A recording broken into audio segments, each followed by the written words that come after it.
Señores, buenas noches, soy Federico Galeano, bienvenidos a Líderes. Como siempre, empezamos el programa agradeciendo a las empresas auspiciantes.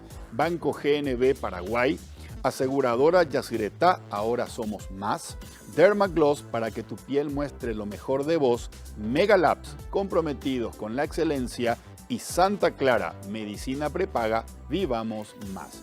El líder invitado del programa de hoy es el señor Andrés Silva, director ejecutivo de la organización Teletón y consultor de empresas. Con él vamos a hablar acerca de liderazgo, manejo de equipos y cuáles han sido las lecciones o aprendizajes clave que le han dejado sus 14 años al frente de Teletón. Luego de la presentación de nuestros auspiciantes, conversamos con Andrés Silva, aquí en Líderes, desde los estudios de Canal Pro.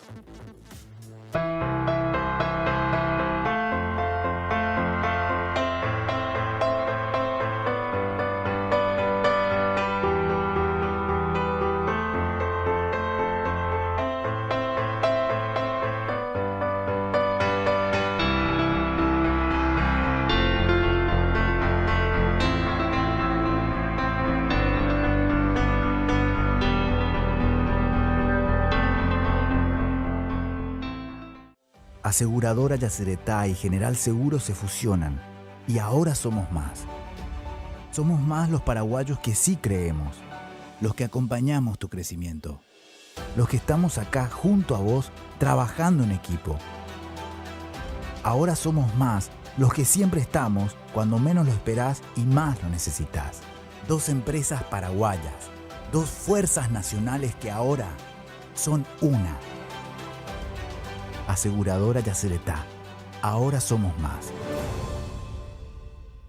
Ser ultra es descubrir que la edad debe marcar momentos, no mi rostro. Al final del día, la crema noche protege el colágeno de mi piel y suaviza arrugas profundas, gracias a que contiene cronociclín e isoflavonas. Dermagloss Ultra Age más 50. Llévate bien con el tiempo.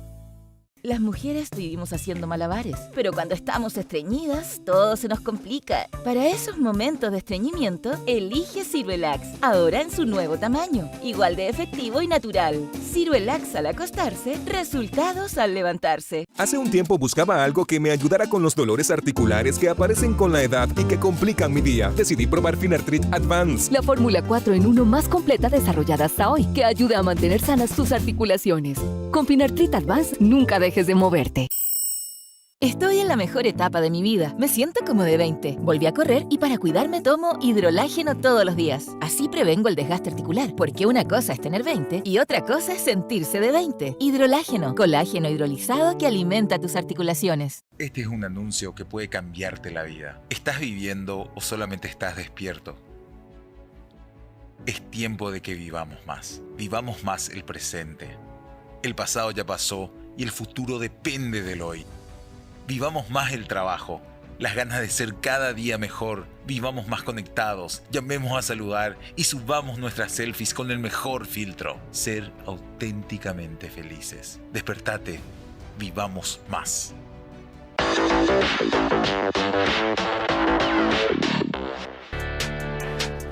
Ya estamos en compañía del señor Andrés Silva. Andrés, muchas gracias, buenas noches, un placer contar contigo en Líderes. ¿Qué tal, Federico? Bueno, un gusto estar ahora en contacto contigo, con la teleaudiencia, y feliz de haber sido invitado a esta importante mesa.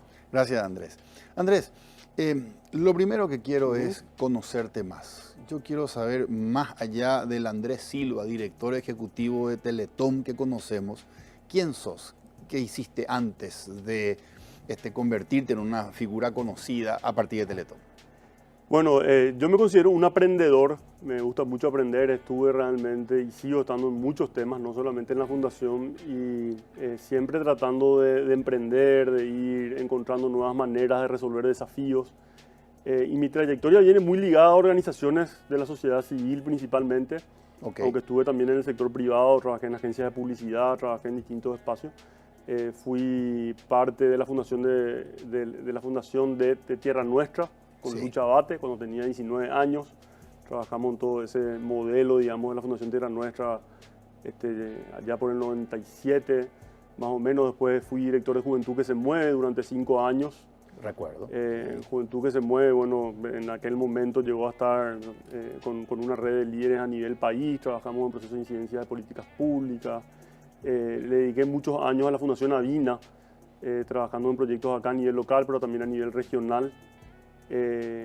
Luego, bueno, vino el desafío de la Fundación Teletón, pero yo siempre, además del trabajo que hacía en el sector social, yo siempre me dediqué a trabajar como consultor. Correcto. En temas de desarrollo organizacional para poder sustentar mi vida, ¿verdad? Porque lastimosamente en el sector social, que es un tema que yo creo que hay que revisar, digamos, se hace más difícil, digamos, el desarrollo en términos económicos. Entonces yo siempre manejé las dos cosas. Exactamente. En paralelo, ¿verdad? Hoy, digamos, además de mi trabajo en la Fundación Teletón, estoy ahí desde hace 14 años, te doy la primicia que estoy dejando después de 14 años la dirección ejecutiva. Todavía no salimos a contar esto públicamente, pero... ¿Estás dejando cuándo? Estoy dejando ahora, esta semana, en estos días. Ahora, mediados de septiembre. Ahora mismo, a mediados de septiembre. Está asumiendo Roberto Galeano Monti, un excelente profesional que ya viene trabajando hace 2 años con nosotros. Él va a ser, a partir de ahora, director director ejecutivo de la Fundación Teletón. Yo en diciembre del 2018 tomé esta decisión con la idea de pasar al consejo directivo de la Fundación, que es un ente contralor. Yo voy a seguir comprometido con Teletón, voy a seguir muy de cerca. Como integrante del consejo. Como integrante del consejo directivo, pero yo ya no estoy metido en la gestión. La gestión la está liderando Roberto Galeano y a partir de ahora, al asumir la dirección ejecutiva, también la representación institucional, ¿verdad? Se cumplió un ciclo, queremos apostar a un nuevo periodo en la Fundación y bueno, Roberto creemos que es, además de todo el equipo y la cantidad de gente que nos apoya, la persona ideal para eso. Y por otro lado, bueno, me dedico digamos, principalmente a mi consultora que se llama Ocara. Okay. Soy director de Tecnoma, que es una empresa de tecnología. Y ahora con mucho foco en ARCA, que es una iniciativa que fundamos junto a un grupo de personas en Chile, Paraguay y Argentina, sí, donde estamos trabajando en procesos de innovación en políticas públicas. Y después tengo un emprendimiento gastronómico porque me gusta mucho la gastronomía. Soy papá de 4 hijos, casado con Victoria Holler desde hace 14 o 15 años, me va a retar porque no sé exactamente la fecha. Y bueno, me considero un emprendedor que trata de generar condiciones para ayudar a la sociedad, a las empresas, a las organizaciones, a las personas a evolucionar. Correcto. ¿Sí? Andrés, ¿alguna vez te sentaste papel y lápiz a hacer un recuento de qué lecciones o aprendizajes clave me dejaron estos 14 años como director ejecutivo en Teletón? Sí, de hecho estoy terminando de escribir un libro que se llama Equipazgo, que es un concepto que acuñé hace algunos años, que tiene que ver con la inteligencia colectiva y de ahí de alguna manera estoy sintetizando todos estos aprendizajes porque fueron muy significativos. Acordate que nosotros nos hicimos cargo de una organización que estaba en quiebra, con mucho desprestigio. Hace 14 años atrás. Hace 14 años y bueno, yo creo que Teletón es un ejemplo, digamos, de lo que se puede hacer cuando apostamos a la inteligencia colectiva, ¿verdad? A nuevas maneras de resolver los desafíos.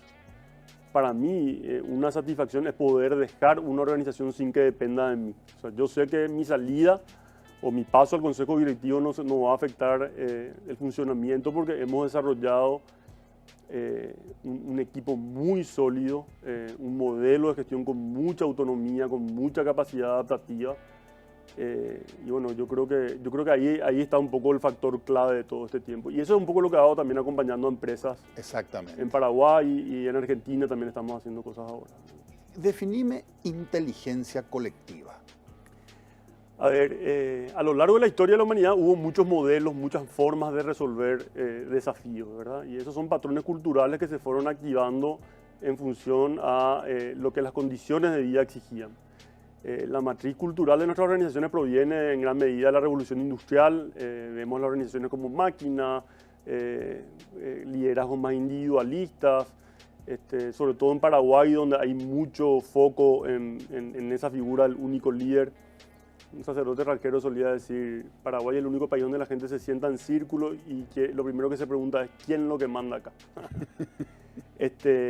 Y yo creo que todos esos modelos que fueron seguramente útiles en algún momento, hoy están perimidos, ¿verdad?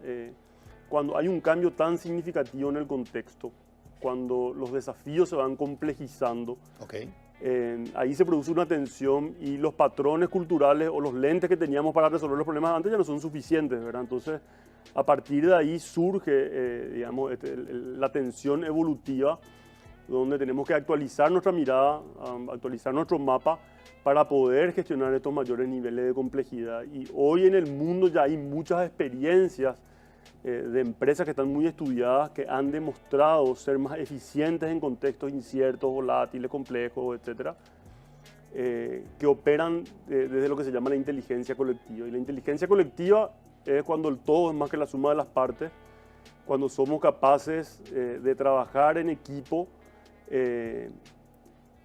sintiéndonos casi un solo organismo, ¿verdad? Así como poder medir vos el coeficiente intelectual en una persona o los tipos de inteligencia, también poder medir eso en los equipos. Y esto no te estoy diciendo de la teoría, digamos, esto es lo que yo creo que hizo que Teletón se transforme y haya llegado a donde llegó en poco tiempo, ¿verdad? Nosotros apostamos a un modelo basado en el aprendizaje, en el diálogo generativo, en esta capacidad de adaptarnos, de abrir, de escuchar, de hacer laboratorio. Estamos hablando de una organización de ¿cuántos colaboradores? Y actualmente somos cerca de 250 personas en todo el país, en los 4 centros de rehabilitación de todo el país, más una red de voluntarios, donde hay unos 35 mil voluntarios que son como que del primer anillo más cercano. Y bueno, y las movilizaciones que hacemos en los eventos que digamos, movilizan a mucha más gente, ¿verdad? Entonces, bueno, yo de alguna manera, si algo me puedo sentir orgulloso es de estar dejando la gestión de una organización, porque no el compromiso, sin que eso afecte al sistema organizacional. Porque vos sabés, Federico, muy bien que en nuestro país hay muchos grupos empresariales, partidos políticos, etcétera, que están constituidos en función a una sola figura. Es cierto. Y duran lo que dura la figura, ¿verdad? Después es muy difícil de sostener. Desaparece esa figura y el sistema tiende a debilitarse. Y yo estoy seguro que con la Fundación no va a pasar eso, porque realmente lo que se construyó ahí de forma profunda es muy sólido. Ok. Así que la inteligencia colectiva podría ser uno de los secretos del éxito de esta reconstrucción exitosa de Teletón en 14 años. Sin duda, y por otro lado, principios que para nosotros son fundamentales: la transparencia, la honestidad, rendir cuentas. Si hay algo que yo creo que cualquier persona que está en la Fundación puede dar fe, digamos, es... yo un ejemplo que suelo dar es que yo nunca en 14 años permití que me laven el auto dentro de la Fundación, que es lo que se le suele hacer a un director, ¿verdad? Porque no es mi agua, no es la manguera y no es la persona que está ahí, no está pagada por Andrés Silva, ¿verdad? Entonces ese ejemplo en las pequeñas cosas, además, digamos, todo lo otro, auditoría, rendición de cuentas, indicadores de gestión, yo creo que hizo que Teletón sea muy sólido, aunque hay mucha gente que no cree, ¿verdad? Porque yo soy consciente de que vivimos en una sociedad donde hay una herida muy profunda de confianza. Y a mí a veces cuando me atacan en redes sociales o le atacan a la Fundación, algunas personas me dicen, ¿cómo no te enojas? Y yo, ¿cómo me voy a enojar si yo sé que somos parte de una sociedad que tiene esa herida? Y si yo estuviese del otro lado, posiblemente sentiría lo mismo. De allí tu fuerte compromiso con la transparencia. Y de ahí mi fuerte compromiso, claro, eso ya viene de cuestiones familiares, digamos, yo creo. Eso tiene que ver con cómo me educaron. Cierto. Yo vengo, digamos, de 2 familias. Mi abuelo materno, Julio César Chávez, historiador, una persona muy reconocida. Mi abuelo paterno, Fernando Silva Martín, ¿verdad? Que fue capitán de la Guerra del Chaco. Y ellos no hicieron, y mis padres, ni qué decir, ¿verdad? Tener muy presente eso siempre.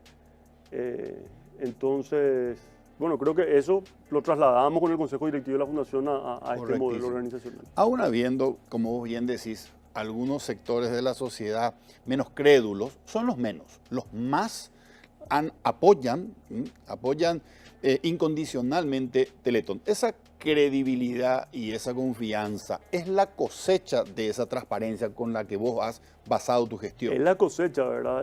Costó mucho al principio, nadie creía. A mí la gente me decía, muchos de los conductores, los canales de televisión, cuando yo les invité a apostar de nuevo, me decían, Andrés, creemos en vos, pero no creemos que se pueda recuperar Teletón. Porque estaba realmente con una herida muy profunda en ese momento. Más allá de que se hicieron cosas maravillosas al inicio, yo reconozco mucho a la gente que estuvo en las primeras décadas de Teletón, pero después hubo ahí un proceso donde lastimosamente se perdió todo eso. Sí, yo creo que gran parte, sobre todo porque nosotros creo que demostramos con hechos, ¿verdad? Donde no había ya casi ningún centro de rehabilitación, bueno, hoy hay 4, el ver esa hidroterapia, el ver la tecnología, el ver el testimonio de la familia. Nosotros cuando arrancamos hicimos el primer año 3.000 atenciones, este año estamos en 200.000 atenciones. El crecimiento es exponencial, ¿verdad? A ver, cuando ustedes arrancaron el total de atenciones año era 3.000. Así es. Y en este momento... 3.705 va a ser más exacto. 3.705. En el año 2007, donde en realidad eran atenciones muy básicas, no estamos hablando de un servicio sofisticado como el de hoy. Se hacía lo que se podía, sin mucho criterio, con profesionales que no tenían mucha formación. Y bueno, lo que hicimos fue pagar las deudas primero, ordenar la casa, buscar aliados, y ahí salimos en el 2008 con esa primera Teletón que fue histórica porque nosotros mismos recaudamos el doble de lo que nosotros nos imaginamos que podíamos recaudar. Fueron 4.300 millones de guaraníes, el dólar estaba a 4.000 en ese año. Y a partir de ahí vino el crecimiento, ¿verdad? Había un centro cuando llegaron ustedes. El de Asunción, que estaba a punto de ser rematado por las deudas, y estaba el de Coronel Oviedo, que ya no funcionaba. Correcto. Y lo que nosotros hicimos fue, ordenar ese centro, lo reinauguramos en el 2009, y a partir de ahí, fuimos creciendo Paraguarí, después Coronel Oviedo, Alto Paraná. Tal vez crecimos más rápido de lo que debíamos, pero es en función de la demanda que hay, ¿verdad? Hay que entender de que el Estado paraguayo tiene todavía un tema pendiente muy importante con este sector de la población en particular, así como muchos otros temas, ¿verdad? Las personas con discapacidad son invisibilizadas. Okay. Y es un derecho finalmente. Las organizaciones de la sociedad civil podemos colaborar, pero no podemos suplantar al Estado de ningún punto de vista. Ok. Andrés, yo quiero seguir hablando acerca de este modelo de inteligencia colectiva, pero permíteme un paréntesis antes de continuar, porque tal vez me olvide si no te hago la pregunta ahora. El éxito en volver a conquistar la confianza y la credibilidad de la gente que con su colaboración apoyó el crecimiento de Teletón en estos 14 años.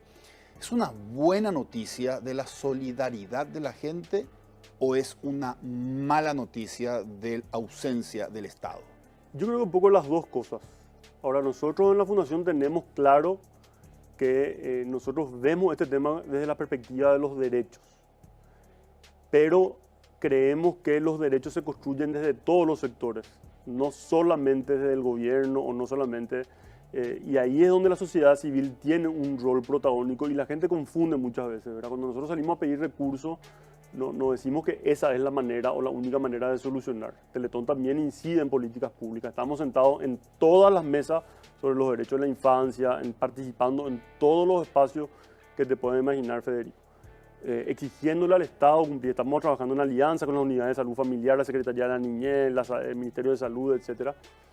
Pero sí en países donde hay tantos temas pendientes, la sociedad civil tiene un rol todavía de alguna manera importante, mayor protagonismo, que después con el tiempo se debería ir, de alguna manera, debería ir cambiando y tal vez no estar tanto en atención directa. Okay. Pero hoy la mayor parte de la presión cae en la Fundación Teletón, ¿verdad? Eso hay que decir, recibimos mucha presión, a veces se nos exige más a nosotros que al propio Estado. Exactamente. Así es. Exactamente. Volvemos a este tema. Inteligencia colectiva, un modelo de gestión que viene a reemplazar aquellas matrices, como vos bien dijiste, organizacionales que derivan de modelos militares y de la revolución industrial. Algunas personas que nos estarán viendo y que tienen la responsabilidad de liderar sus empresas se estarán preguntando, ¿y qué rol tengo yo como líder en este nuevo esquema? Mira, la mejor descripción que yo encontré es la de ser jardineros de los sistemas organizacionales, ¿verdad? ¿Y qué es lo que hace un jardinero? El jardinero no se mete a hacer el árbol más grande y más lindo del jardín. El jardinero lo que hace es genera condiciones para que ese sistema desarrolle su potencial. Ok. Entonces, esa es la imagen que yo tengo de los líderes hoy, ¿verdad? De ser personas que se encargan de generar las condiciones para que ese sistema pueda desarrollar los recursos que se necesitan para alcanzar su potencial, ¿verdad?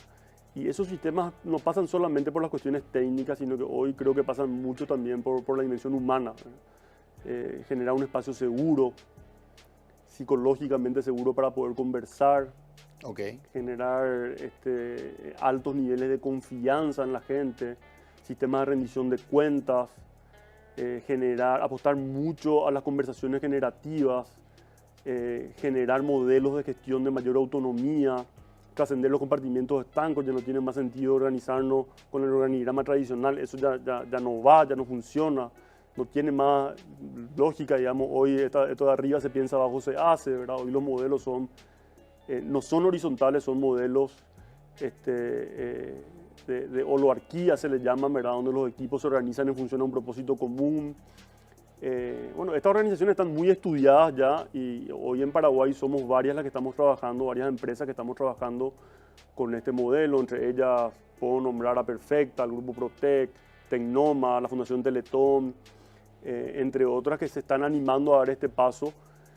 Pero es casi una cuestión contracultural, ¿verdad? Porque todavía acá existe, y esto lo tenemos medido, ¿verdad?, una matriz cultural que siga el patrón. Feudal, ¿verdad? Feudal. Como yo no, es más, los patrones culturales, la cultura del patrón, ¿verdad? Entonces, cuesta y duele ver cómo muchas empresas nos están animando a dar el paso, pero tiene más que ver con una forma de ver la realidad que con otra cosa, ¿verdad? Y bueno, yo creo que parte del desafío de las empresas en nuestro país pasa por...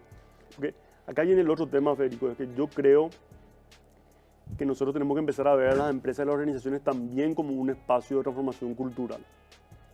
Nos quejamos mucho de nuestros políticos, nos quejamos mucho de las autoridades, pero ¿y lo micro? Cuando uno ve las prácticas cotidianas que se dan en las empresas, ahí no hay nada que envidiar, digamos, a lo que pasa, al sistema político, ¿verdad? Entonces, ahí hay que hacer una autocrítica, ¿verdad? Yo hablo mucho de esto con los líderes empresariales. Si las empresas que deberían estar a la vanguardia no empiezan a construir otros modelos, no empiezan a confiar en su gente, a dar autonomía, en trabajar desde principios éticos, cumplir las normas, empezar a mirar un poco más allá del ombligo de la empresa, nada va a cambiar, ¿verdad? Acuden más personas a las empresas todos los días a trabajar que los domingos en la iglesia.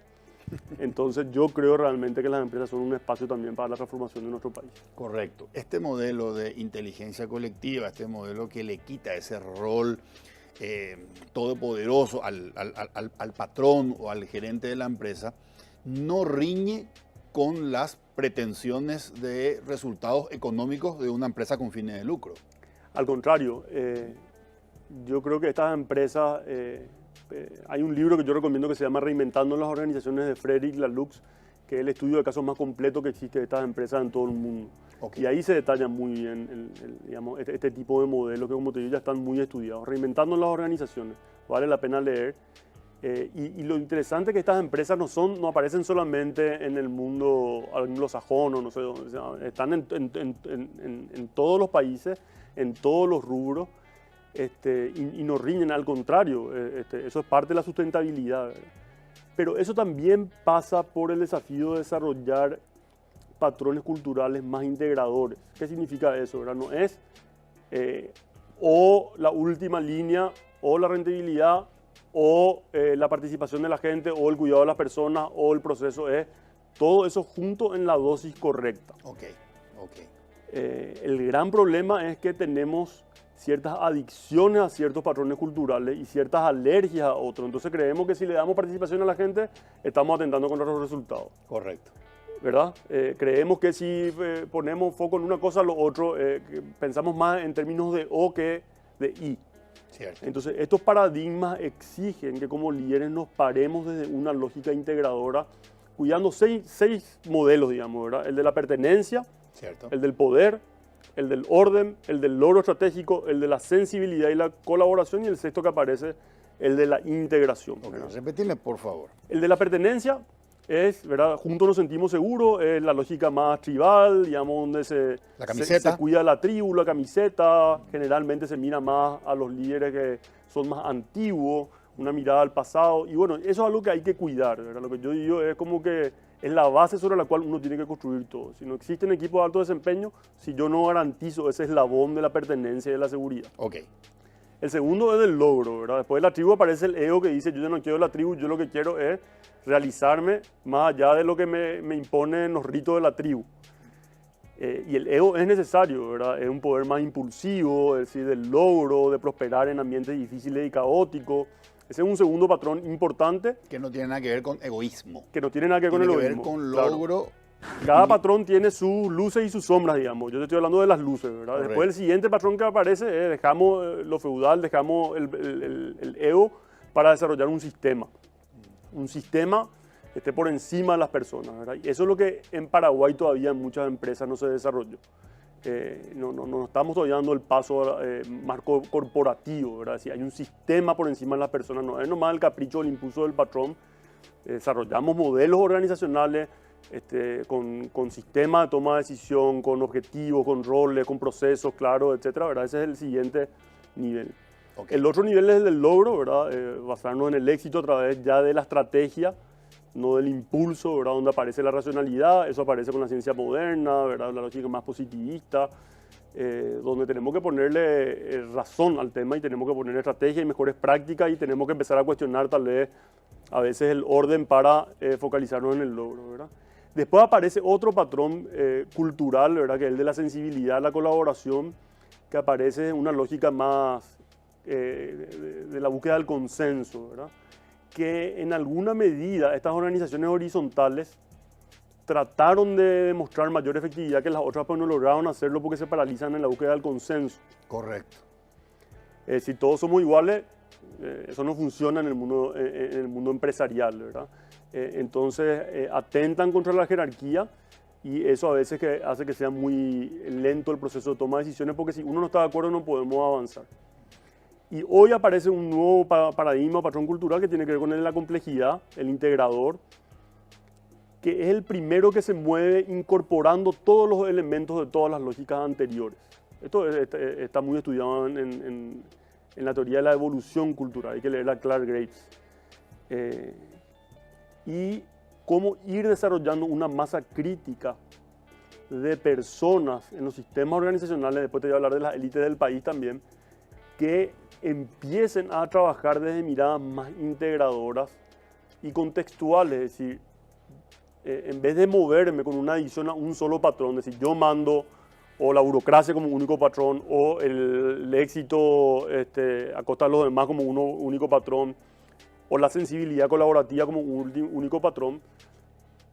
La característica de estos liderazgos es que son capaces de leer lo que pasa en el contexto y responder desde el patrón más adecuado. Ok.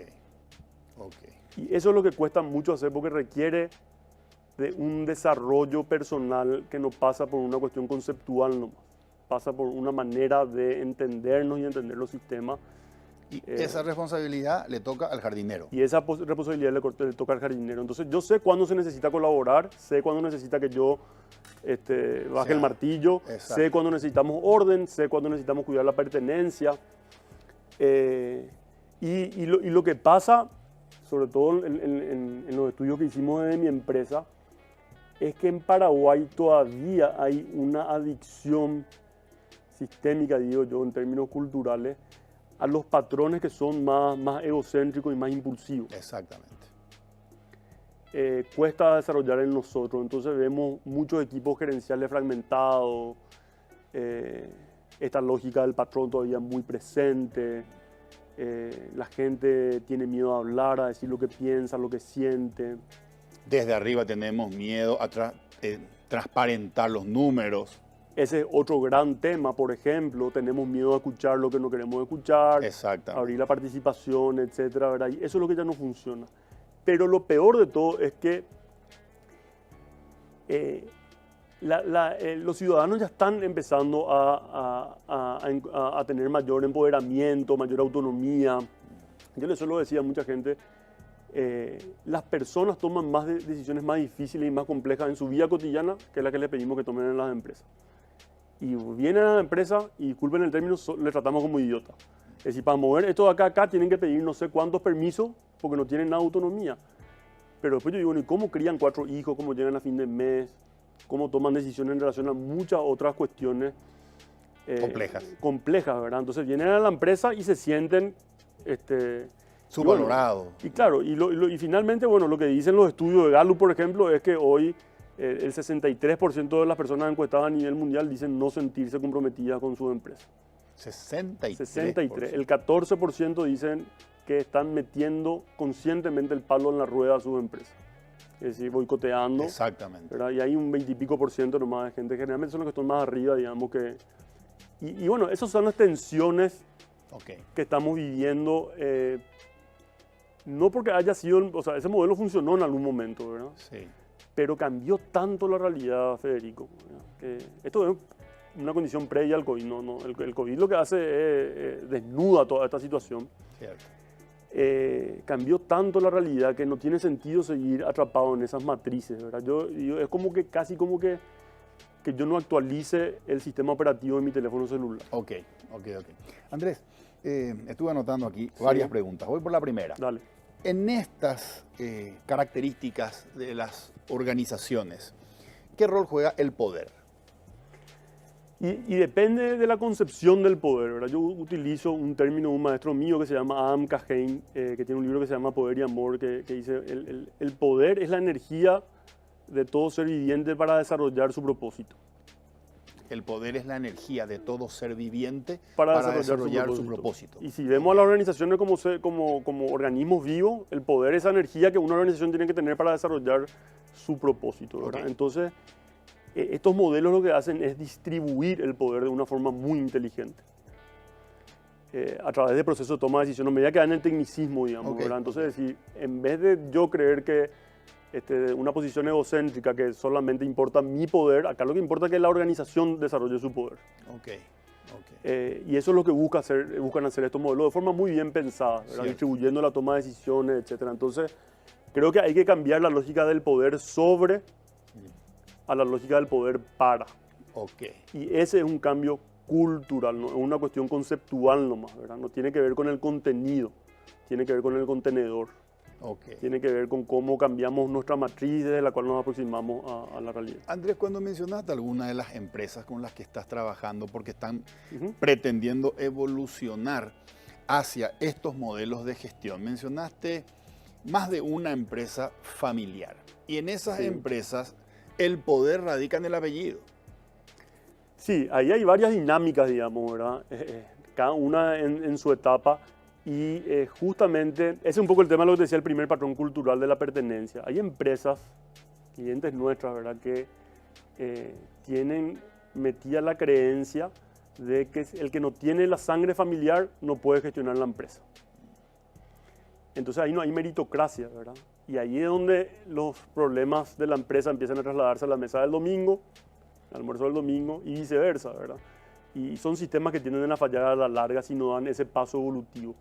Pero acá mi mayor aprendizaje en los últimos años, Federico, y esto yo lo aprendí con Teletón, después de haberme estrellado en otras cuestiones, ¿verdad?, es que los sistemas y las personas no cambian desde lo que deben ser, cambian desde lo que son.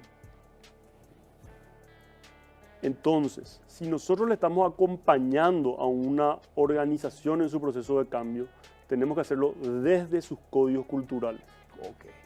Entonces, si hay un patrón que es el que manda, desde ahí tenemos que cambiar. Y no tenemos que pedirle a esa persona que cambie. Lo que tenemos que pedirle a esa persona es que si quiere conservar su poder, tiene que desarrollar la organización. Correcto. Si nos encontramos con un equipo que es más colaborativo, que le gusta más en consenso, bueno, vamos a diseñar un proceso de cambio más conversado, donde vamos a hablar seguramente de nuestros sentimientos, donde tal vez vamos a hacer un retiro en un bosque. Y si nos vamos a una empresa que tiene una matriz más competitiva, basada en el logro y en el éxito, vamos a poner zanahorias para que la gente empiece a cambiar.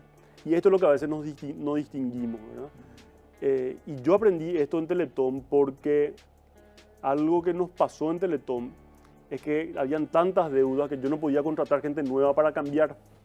Entonces me tocaba cambiar con la gente que generó la crisis. Cierto. Entonces esos primeros 2 o 3 años fue casi con el equipo que había llevado a Teletón a la...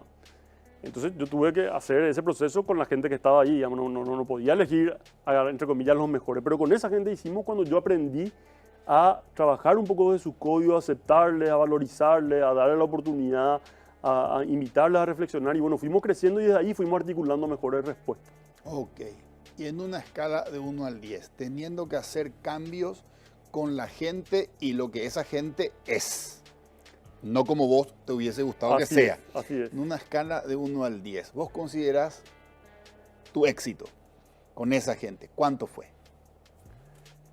Y bueno, en el caso de Teletón, no sé, están ahí los hechos, digamos, ¿verdad? Pero yo también te quiero dar una mirada ahí sobre, por lo menos de donde yo vivo, ese término, el éxito, ¿verdad? Es que lo que yo aprendí en este tiempo es que a veces en el éxito podemos perdernos.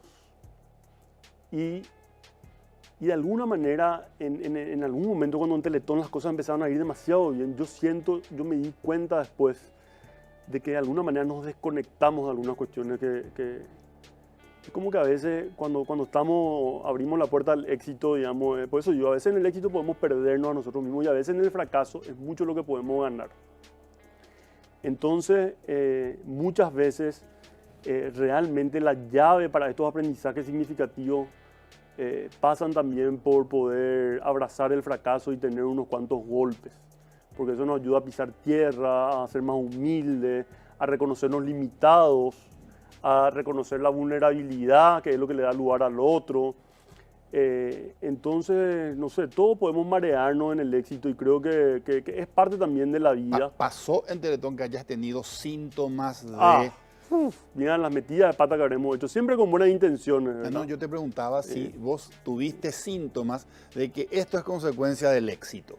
Nos las creímos. Categórico. Paso. Yo creo que en un momento nosotros dejamos de escucharle a la gente.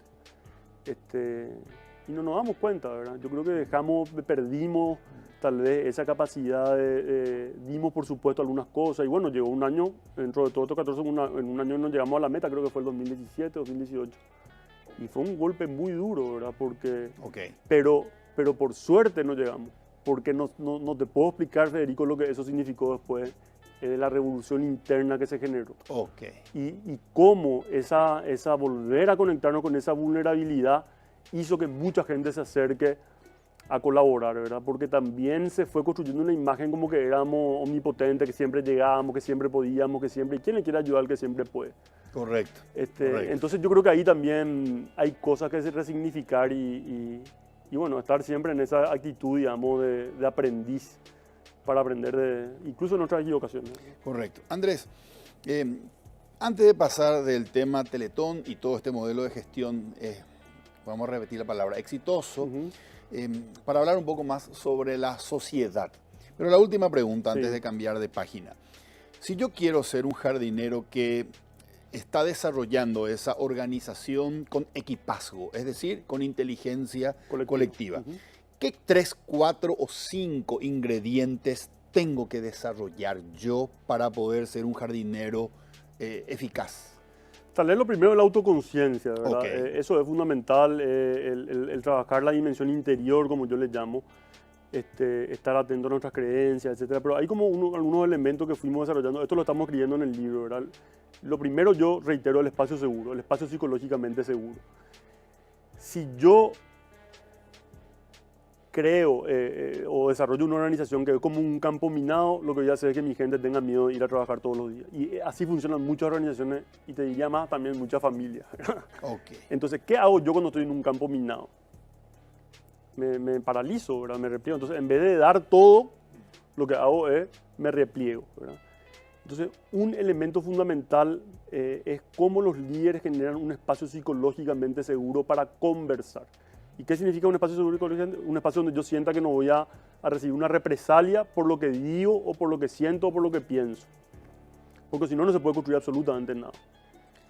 De la mano de eso, altos niveles de exigencia y de rendición de cuentas. Cuando hay mucho espacio seguro y poca exigencia, ahí nos vamos a la zona de confort, ¿verdad? Porque nos sentimos bien, pero nadie nos exige nada. Exacto. A veces hay mucha exigencia y poco espacio seguro, Y ahí nos vamos a la zona de estrés, Correcto. ¿verdad? Porque me exigen mucho, pero no me respetan, tengo miedo, Ok. me paralizo, ¿verdad? Y cuando combinamos estos dos elementos estamos en la zona de aprendizaje, ¿verdad? Cuando combinamos una alta seguridad psicológica con un alto nivel de exigencia, y ahí aparece algo que yo le llamo la autoexigencia, es decir, ya no tenemos que trabajar como niñeros los líderes. La gente hace las cosas, por eso yo digo, para mí ya no existe el concepto de delegar. No. O es tu responsabilidad o no es tu responsabilidad. Pero cuando yo delego, es como, esto es mío y te lo doy, digamos. No, es tuyo. Y hacerte cargo y resolverlo vos y vamos juntos por el camino aprendiendo. Ok, ¿verdad? ok. Entonces, espacio seguro, alto nivel de exigencia y rendición de cuentas, eso le da lugar a la autonomía, ¿verdad? El otro elemento es el aprendizaje. Hace poco me llamaron para una charla en una empresa de tecnología y decía, acá tenemos un decálogo, Andrés, espero que no se enoje si me escuchan. Y decía, el primer punto era cero tolerancia al error. ¿Cómo, o sea, ¿cómo yo entro a una empresa Qué donde fuerte. me dicen, ¿verdad? Cuando justamente hoy el mundo nos dice, Equivócate. ya no podemos predecir lo que va a pasar ni controlar lo que queremos que pase. Hoy lo que podemos hacer es percibir y responder, adaptarnos. Es otra lógica, ¿verdad? Ok. Entonces, para poder percibir y adaptarnos, yo tengo que aprender y me tengo que equivocar. Entonces, ese es el otro elemento para mí, el aprendizaje como modelo de gestión. Correctísimo. Y quitarse la idea, ¿verdad? Yo le suelo criticar a uno de mis clientes, le digo, ya no hablen más del day off o del retiro. Porque el mensaje es, tenemos que dejar de trabajar para ir a reflexionar. Y después vamos a volver a la máquina. Hoy hay que llevar el aprendizaje al modelo de gestión. Hoy la reflexión tiene que ser el modelo a través del cual gestionamos la organización en el día a día y no algo que hacemos eventualmente cuando hacemos un retiro con un consultor externo. Ok. Es decir, esa revisión permanente sobre la práctica es lo que cuesta mucho, porque ahí en el otro y el último elemento, Federico, que es volver a darle lugar a la conversación. La organización máquina, fruto de la revolución industrial, no valora la conversación porque creemos que es un perder el tiempo. Correcto. Pero si queremos conseguir un resultado, el resultado depende de nuestras acciones, pero nuestras acciones son fruto de nuestras conversaciones. Es decir, la persona articulamos nuestras conversaciones y desde ahí hacemos compromisos que derivan en acciones que generan resultados. Entonces hay que volver a rescatar el espacio de la conversación, pero hay que hacerlo de forma inteligente. Hoy hay demasiadas reuniones improductivas, la gente está podrida de reunirse, la gente no se escucha, no hay espacio seguro, no sabemos administrar las conversaciones. Entonces, finalmente, para que un sistema organizacional cambie, eso se hace a través de sus conversaciones, porque Exacto. todo lo que hay que resolver pasa por las conversaciones. Así que ese es otro de los puntos a considerar. Excelente, excelente. Andrés, ¿qué errores no son tolerables? Para mí primero la ética, ¿verdad? Cualquier cuestión vinculada a la ética, la transparencia, ahí es donde yo pongo un límite. Y lo otro para mí, esta ya es una lección personal, ¿verdad? Algo que yo creo que también de lo que me siento orgulloso, ¿verdad? Es que nunca le tuve que gritar a ninguna persona para que haga su trabajo. Y mira que es complejo hacer un evento como la Comilona donde recibís 35.000 personas un domingo, o un evento como Teletón donde tenés 27 horas sin dormir más los 3 días antes que no estuviste, donde tenés que llegar a una meta que parece imposible, donde estás con un nivel de presión extrema, ¿verdad? Para mí eso, ¿verdad? La ética y lo otro, el respeto y el buen trato. No hace falta hablarle mal al otro para que haga lo que tiene que hacer. Eso es una mentira, pero hoy siguen habiendo líderes que dicen, no, al paraguayo hay que tratarle mal para que te responda. Ok, quiere decir vos como ejecutivo principal de oficina, Sí. tenés varias personas que tienen a su cargo, a su vez, a equipos, y vos no negociás la falta de ética, la falta de transparencia y la falta de respeto con el que se le tiene que tratar a la gente. Todo lo otro... Hablemos. Hablemos, todo lo otro hablemos, ¿verdad? Y después viene el otro elemento, ¿verdad? La dificultad que tenemos en nuestro país para decirnos las cosas de frente. Eso es terrible, ¿verdad? Tenemos una enorme dificultad para poder hablar y decir las cosas, la cultura del feedback, el poder hablarnos cara a cara de aquella cuestión en la que disentimos. Bueno, eso también es lo que está pasando, digamos, a nivel macro, ¿verdad? Nos cuesta creer en el diálogo transparente, en poner las cosas sobre la mesa, ¿verdad? Correcto, correcto.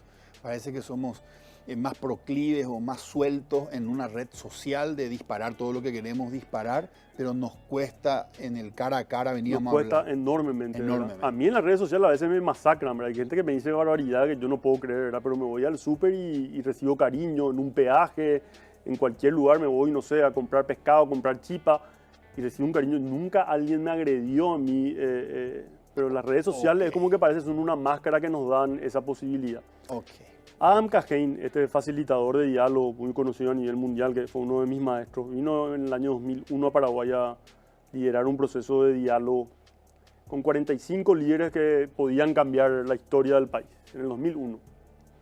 Yo en ese momento estaba en Juventud que se mueve, entonces me invitaron a mí como representante del sector juvenil. Y estaban todos los que te puedas imaginar. Nicanor Duarte Fruto, Pedro Fagunil, Carrizosa, Benjamín Lidiere, Benjamín Fernández Bogado, Pepa Kostianowski, Víctor Báez Mosquey. Me acuerdo que estaban ahí todos los que salían en la prensa, ¿verdad? Y nos encerraban cada tantos meses en un hotel durante 3 días para construir la visión país.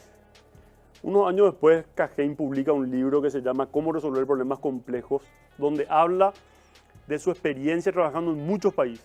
¿Cierto? Y en la página 60 y pico dice, donde me tocó participar de un diálogo totalmente improductivo fue en la experiencia de Paraguay, del 2001 en Paraguay, donde nos juntamos con 45 líderes, y él lo que dijo es que le costó darse cuenta de eso, pero él decía, habían 2 encuentros paralelos.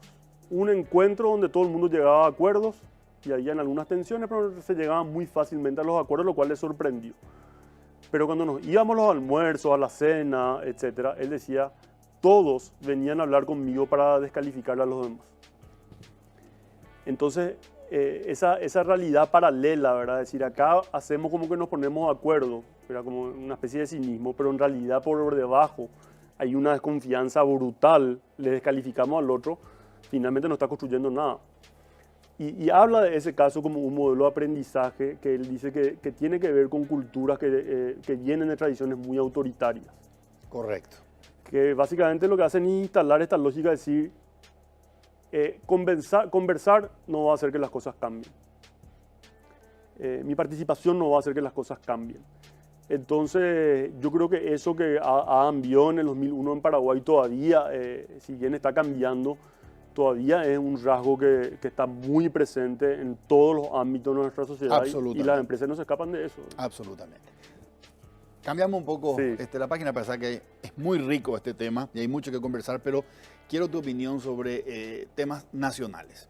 Andrés, si bien Paraguay ha tenido cierto nivel de crecimiento, tal vez la palabra no sea desarrollo, sino más bien crecimiento en lo económico, disminución de ciertos niveles de pobreza en los últimos 15 años, todavía somos una sociedad con enormes falencias. Siendo un país que tenemos agua, que tenemos un clima, que es un clima bastante benévolo, un país con muchísima gente joven, en otras palabras, todo el potencial para tener un nivel de desarrollo que no tenemos. ¿Qué nos falta? Ya, si tuviese la respuesta, lo que te puedo decir, ahora me voy a poner el sombrero de ARCA, que es la organización donde trabajamos el tema de innovación política. Y nosotros hace 2 años, a ver, te lo voy a poner de otra manera, a muchos de nosotros siempre nos vienen invitando a lanzarnos a la arena política o disputar cargos. A mí me ofrecieron ministerio, ser candidato a diputado, intendente, etcétera, etcétera. Yo digo, no sé ni si mi señora me va a votar, pero está siempre esa tentación, ¿verdad? Y yo creo que es una gran trampa creer que vamos a cambiar algo solo desde la oferta. Ya tenemos demasiados ejemplos, ¿verdad? En ese sentido. Yo creo que no hay hoy una demanda que sea capaz de sostener ofertas alternativas a lo que ya conocemos. Eso por un lado, ¿verdad? Entonces, esa masa crítica hay que desarrollar. Está ahí atomizada, digamos, hay cosas muy interesantes, personas muy interesantes, pero todo está muy atomizado y eso no está logrando de alguna manera articular alternativas de poder, ¿verdad? Y el otro elemento es ver las cosas de manera un poco más transversal. Entonces, hace 2 años nosotros tomamos la decisión, ya nuestros socios lo venían haciendo en Chile, de investigar a las élites. Y arrancamos una aventura que va a terminar ahora en noviembre con la publicación de un libro. Yo soy el autor, pero hay mucha gente participando conmigo en ese proceso. Sobre la cultura, los patrones culturales de las élites paraguayas desde el 50 hasta la fecha. ¿Cuándo se lanza el libro? En noviembre. En noviembre. Se va a llamar La Segunda Transición. Después te voy a contar por qué. Y investigamos la cultura de las élites porque al final de cuentas, Federico, si las élites, y cuando me refiero a las élites me refiero a todas las personas que tienen capacidad de incidir de manera significativa en un sistema. En todos los ámbitos, económicos, sociales, políticos, culturales, académicos, etc. En todos los ámbitos. ¿No? Definición de élite. Así es. Esa es la definición que nosotros tomamos, digamos, el tema de las élites, ¿verdad? Entonces, las élites son las que deberían de alguna manera estar liderando la vanguardia. Y la pregunta es, que nos decimos, ¿qué está pasando con las élites en Paraguay? Y utilizamos nosotros toda una teoría con herramientas, etcétera, que investigan estos patrones culturales. Y nos dimos cuenta de que si bien se produce una ruptura con la caída de la dictadura, los patrones culturales de estos últimos 30 años no cambiaron de manera significativa. Y por eso nosotros... No solamente de las élites, de la base también. Claro, y finalmente, por eso las élites son también un reflejo de las bases, ¿verdad? Exacto. Ahora, lo que hoy se ve es una desconexión de las élites con lo que está pasando.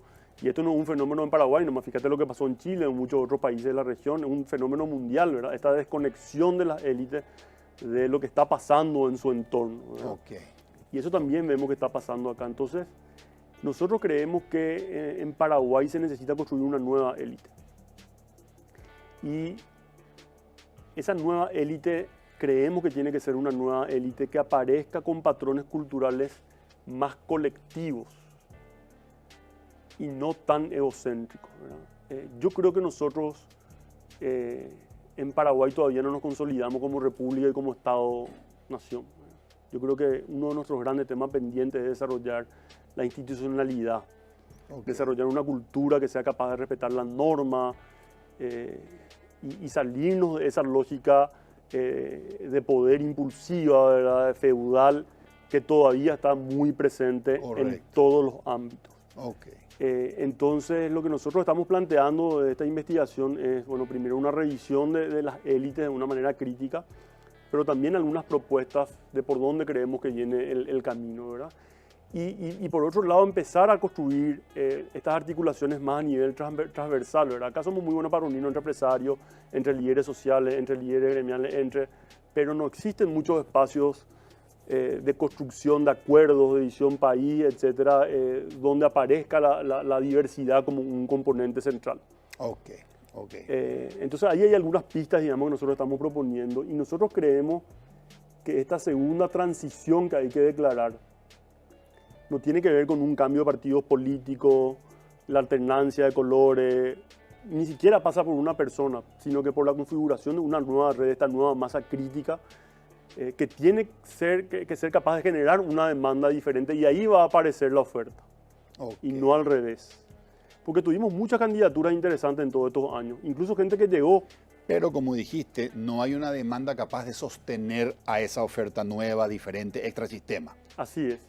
Y te doy un ejemplo muy concreto. ¿Es la educación el gran impulsor de ese cambio cultural social? También, no solo la educación. No solo la Yo educación. lo que creo que una trampa es pensar que la educación es algo que sucede en el sistema educativo nomás. Correcto. Cuando nos vamos a dejar a nuestros hijos al colegio y un padre estaciona en doble fila, cuando no somos capaces de respetar la franja patronal, eso también es educación. Educación, exactamente. Jorge Talavera, un gran maestro amigo mío, decía que una vez, este es un ejemplo maravilloso, ¿verdad? En la reforma educativa estaban trabajando en el Instituto Buscando la Vida y se fueron a una clase para hablar de temas de equidad de género. Y dice que la maestra estaban observando ellos la implementación, digamos, del contenido, etcétera. La maestra dio una clase impecable sobre la igualdad entre el hombre y la mujer, etcétera. Y termina la clase y la profesora dice, bueno, ahora los chicos se van a jugar y las nenas se quedan a barrer la clase. Entonces, por eso digo, no pasa nomás por un tema conceptual, no pasa por un tema de contenido ni un tema de herramientas nomás. Eso es muy importante, sino que cómo vamos también cambiando nuestra mirada de un lugar más profundo. Perfectísimo. Antes yo tengo que hacer una pausa y regresamos y quiero hacer dos últimas preguntas. Una de ellas ya te la hago ahora y me respondes luego de la pausa. ¿Cómo fue, contame, aquella anécdota que protagonizaste en Teletón? ¿Qué pasó cuando aparece una directora una vez y no encuentra la figura de los santos en Teletón? Mira. Contame esa anécdota a la vuelta de la pausa. Hacemos una breve pausa y retornamos para cerrar el programa con el señor Andrés Silva.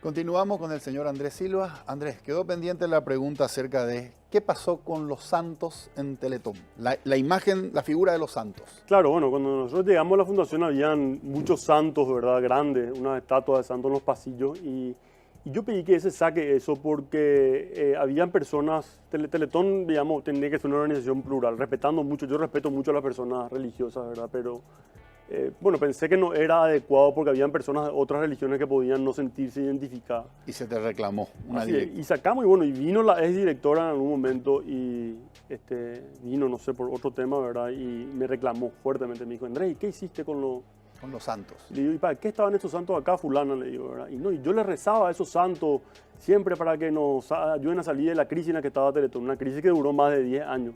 Y le dije, bueno, y justamente le quitamos por ineficiente, ¿verdad? Pero esta lógica de decir cómo a veces... Le rescindimos el contrato a los santos. Le rescindimos el contrato a los santos, ¿verdad? Con mucho respeto, pero fíjate cómo a veces, ¿verdad? En vez de asumir nuestra responsabilidad, en vez de asumir nuestro poder, ponemos la responsabilidad en alguien más, ¿verdad? En alguien más. Y ese era el patrón cultural que no le permitió en su momento a Teletón salir de la crisis, era lo que yo le llamo la victimización. Que la victimización te da un gran poder, que es el poder de no poder. Entonces, cuando yo pongo la responsabilidad en los santos, en la ciudadanía... El poder de no poder. El poder de no poder, claro. Es otro el que tiene que poder. Es otro el que tiene que poder, ¿verdad? Entonces, yo me victimizo y eso te da un poder.